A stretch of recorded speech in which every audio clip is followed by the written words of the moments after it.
Hello, my name is Yellow Toad. I'm going to read my alphabets to my three.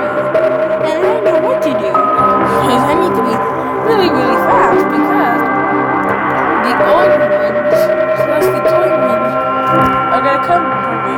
I'm a little sick, so I'm in no fear. I have to be really fast.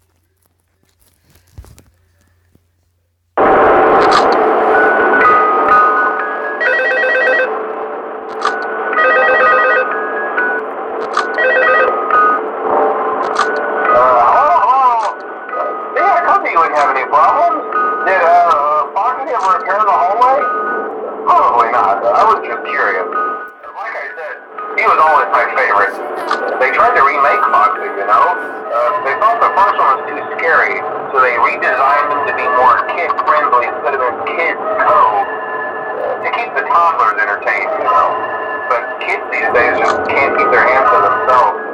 The staff literally had to put Foxy back together at the end of every shift. Eventually they just stopped trying and left him as some kind of take apart, put back together attraction. Now he's just a mess of parts. I think the employees refer to him as just the mangle. Okay, before I go, I wanted to ease your mind about any rumors you might have heard lately. You know how these local stories come and go and seldom mean anything. I can personally assure you that whatever is going on out there, however tragic it may be, has nothing to do with our establishment. Just all rumor and speculation, people trying to make a buck, you know. Our guard during the day has reported nothing unusual, and he's on watch from opening till close. Okay, well anyway, hang in there and I'll talk with you tomorrow.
Actually, someone else is going to play the night 4, so I'll see you guys in the next night.